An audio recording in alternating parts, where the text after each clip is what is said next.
Imagine you're in a classroom, surrounded by friends and textbooks, perhaps listening to your teacher or quietly daydreaming about the weekend. Then suddenly, the peaceful hum of the school day is shattered by an announcement over the loudspeaker. This is a lockdown. This is not a drill. In an instant, what should be a normal day becomes a nightmare. Doors lock, lights flicker off, and the once familiar halls transform into places of terror. The silence is suffocating, broken only by the sound of your own heartbeat as panic sets in. Today, we delve into 3 real-life school lockdown incidents, where terror became all too real, where survival became the only thing that mattered. Hold on tight, because what you're about to hear is more chilling than you can imagine. Our first chilling story takes us to Red Lake, Minnesota on March 21, 2005. Red Lake Senior High School was a quiet school nestled in the heart of the Red Lake Indian Reservation. The school was filled with around 400 students, all going about their daily routines. But on this day, everything changed in an instant. It was around 2 p.m. when a 16-year-old student named Jeff Weiss entered the school with a plan that would shock the entire community. Earlier that day, he had taken 2 firearms from his grandfather, a member of the Red Lake Police Department. After a tragic incident at home, where he fatally shot his grandfather and his grandfather's partner, Weiss headed to school, ready to unleash chaos. As students were preparing to leave for the day, the sound of gunfire rang out through the hallways. The familiar noise of lockers closing and chatter was replaced by sheer panic. The school immediately went into lockdown, a procedure they had practiced many times before, but never truly believed they would need to use. Teachers quickly took action, locking classroom doors and urging students to hide. Principal John Hupp acted fast, working to get everyone to safety. In one classroom, Ms. Mary Clem instructed her students to get under their desks, doing everything she could to keep them calm.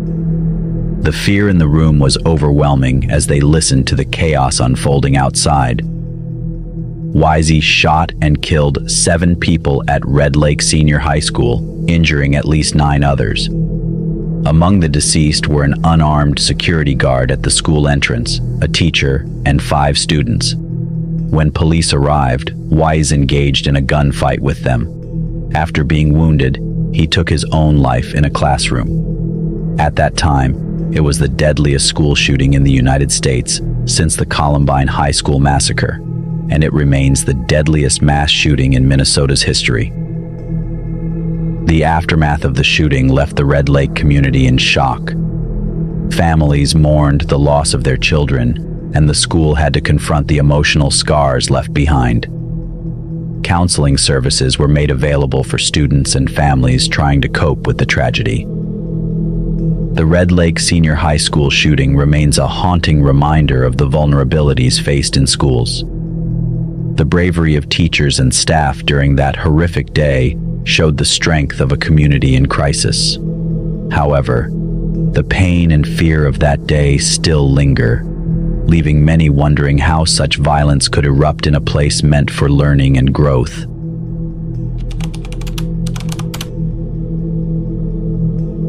Our second story takes us to Santa Fe High School in Santa Fe, Texas, on May 18, 2018. What began as an ordinary school day quickly spiraled into a devastating tragedy that the community would never forget. As the morning bell rang at 7:30 a.m., students settled into their classrooms, eager to start their day.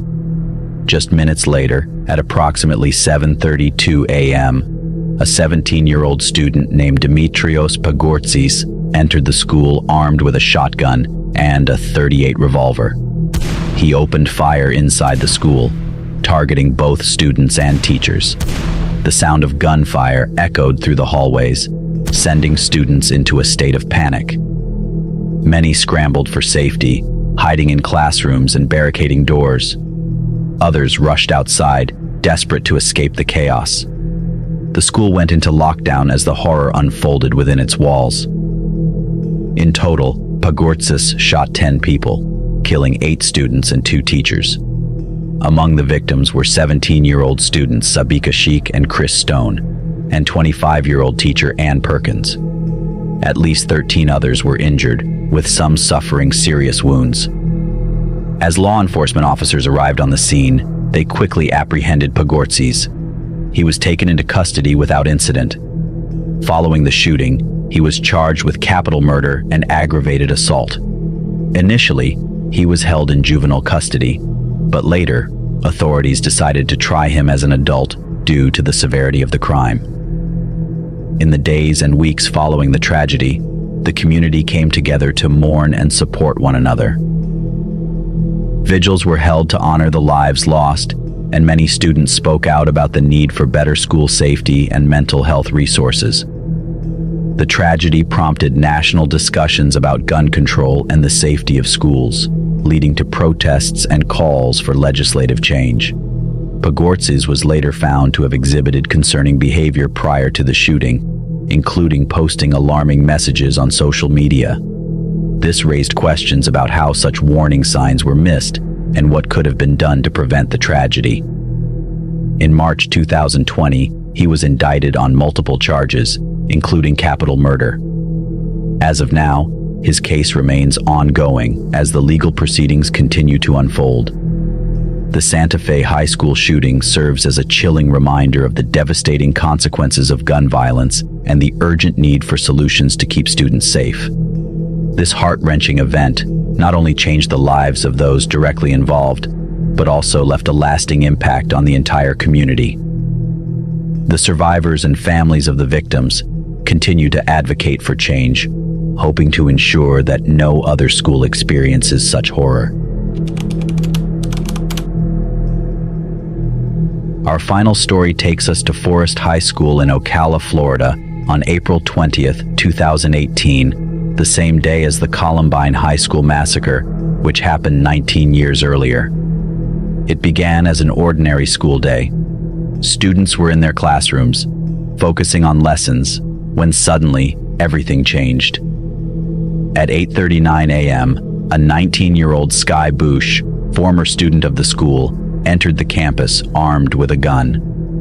Without warning, he fired a shot through a classroom door, hitting a student in the ankle.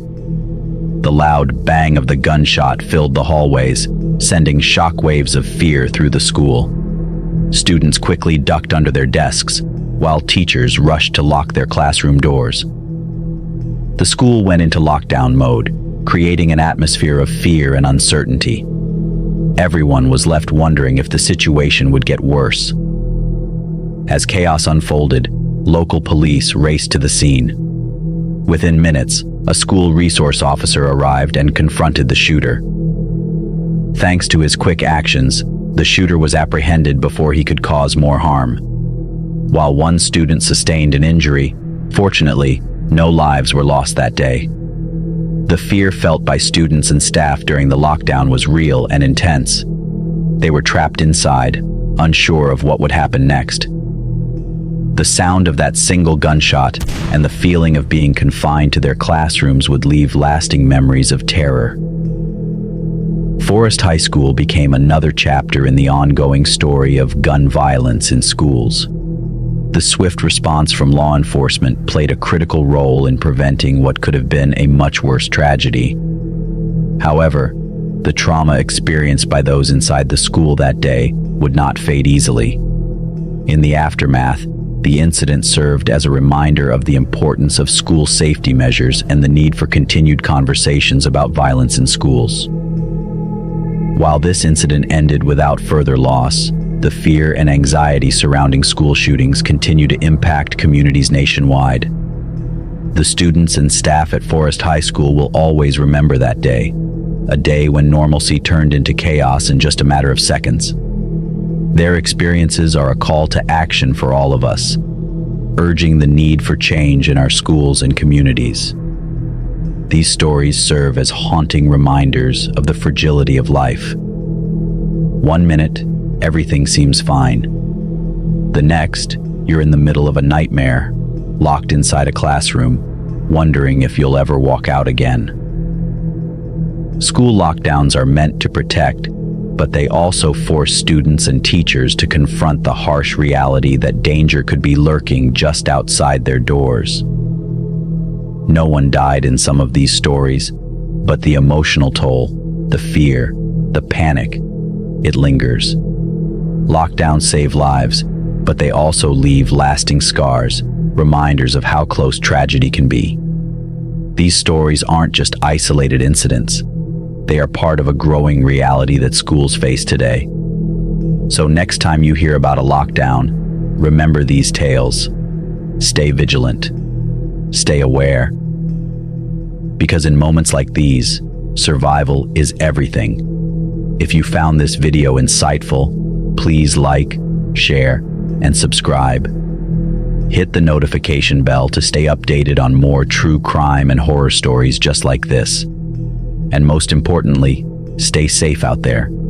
Until next time, take care and be prepared for the unexpected.